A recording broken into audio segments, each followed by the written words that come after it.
Here we go, ladies and gentlemen. It's time for our exhibition race, the DTM Esports special event.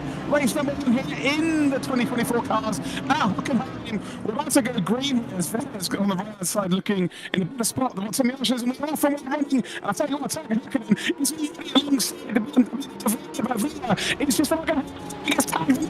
Tim Yasha's running. There was going to be shenanigans, and there it is. He's going to get going once again, but he will be really getting at the back of the grid. And do you know what? I want to see this. I want to see Tim Yasha go as far as he can up this grid because he's clearly the fastest there. Villa leads the second, Tucker Hakkinen into third position. Keita, Neg, Tim moves up into sixth spot. Florian has just dropped down. Hanya is in eighth, ninth then for Creevy, and then we've got John Munro in 10th spot.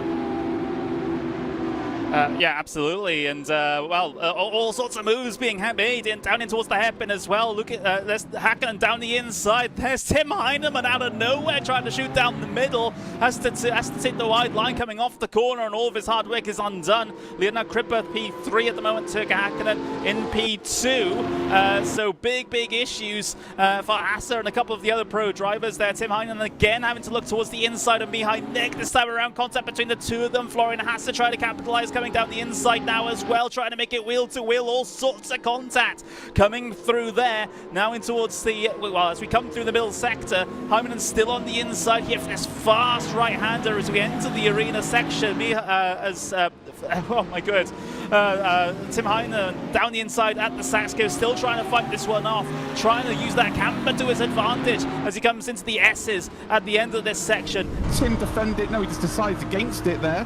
You've got the number 3 car there, that's the Kelvin van der Linde Audi. So we send it up the inside, pinches him onto the apex. The number 69 car there with that lovely Red Bull livery. Just about gets it done as they come up towards the kink, and I think by the time they come through here, the Ferrari will just about be ahead. Although Tim is trying to keep his nose in there, he will be last of the late breakers, I can assure you of that. Might be a little bit too late. They go through side by side. They actually can high-five each other. Oh, this is fantastic stuff. And as they come then through what would be, turn 11?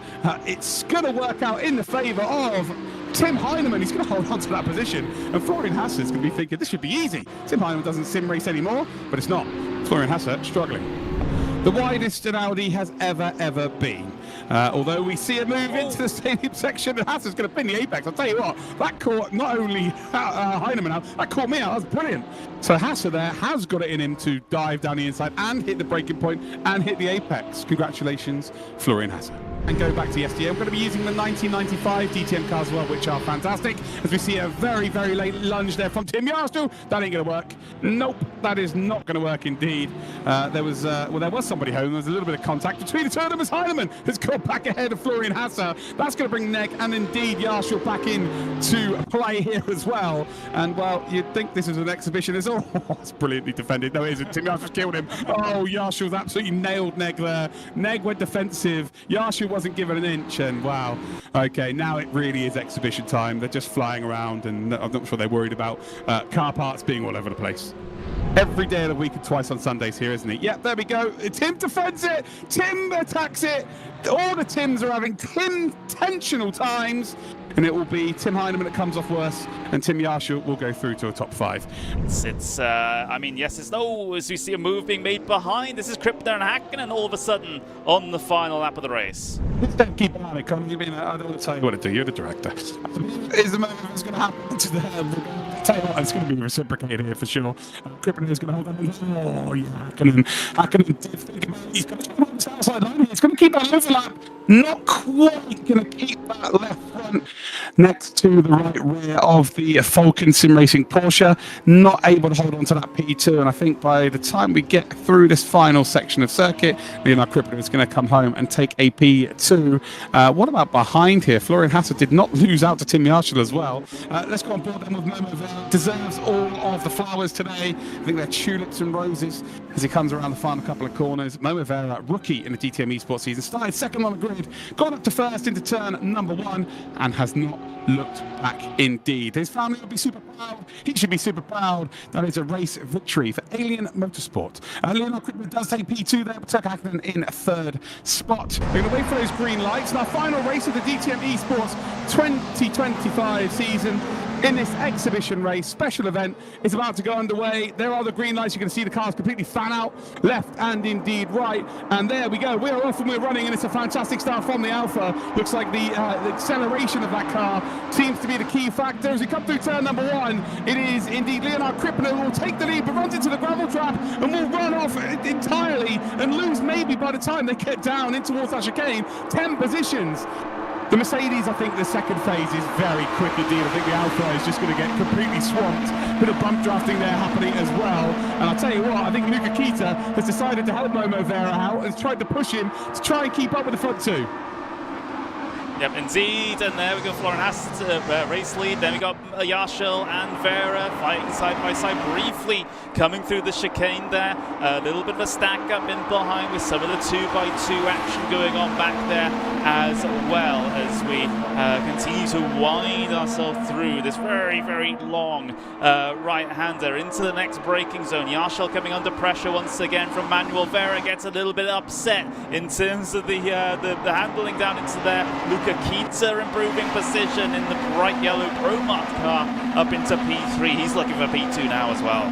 Brown, as we see this battle for the lead, as Florian Hasse has got up and ahead of the other two Germans, and now they've got Momo Vera and Hakkinen very close in behind them. But Hasse, Kita and Yarshil are swapping positions like it's football stickers in 1995, as there's a move being made then, and we might be about to see 2 drivers go by. I might be about to see 3 drivers go by our race leader, and there we go. So 3 drivers making it by, and now all of a sudden it's like a peloton at the front here. They're all sort of working together. A big send potentially from Tim Yarshil, not quite going to work out for him, but now Florian Hasse once again, same part of the circuit, same lead. You know, it's you could pick any of these 3 out of a hat, and that's about the same idea as we'll get to see as we well, about as much of a clue as we have who's going to be the winner at this one as any other, as they're continuing to fight here with Tim Yarshil down the inside. A big slide from Kita, and well, a confidence from Hasse here at the moment, seeing all of this going on behind him. And are we about to see a potential move for second? Is Florian Hasse now too far ahead? Still got one more chicane to negotiate. And are we going to see a big send here? Is Yarshil close enough to be that driver? He's not quite close enough this time around. And Luca Kita has noticeably just pulled out there and decided, you know what, I'm not really going to make anything happen right now. And here we go. I think this is the key moment of this race, the exhibition race of this special event. Are we about to see 2 DTM Esports title protagonists get schooled from a RaceRoom employee? Down then they come towards the right-hander. Luca Kita has got that inside line. It's going to be 3 wide. There's contact between the front 2 here. Hasse is just about going to keep his car going in a straight line. It's phenomenal stuff here. As Yarshil's going to send one, I think, up the inside of both of them. Decides against it. Can Kita keep the overlap? Can Kita keep the overlap? Oh, he cannot do it. Florian Hasse retakes the lead. 2 corners to go. Yarshil and indeed Luca Kita fighting tooth and nail. They swap the inside line. Yarshil's going to retake second. Luca Kita's now going to retake it as well. He might get the win here. He might get the win here. He doesn't. Florian Hasse just about hangs on.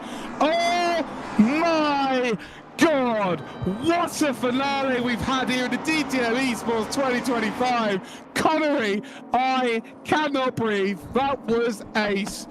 Holy balls, that was amazing.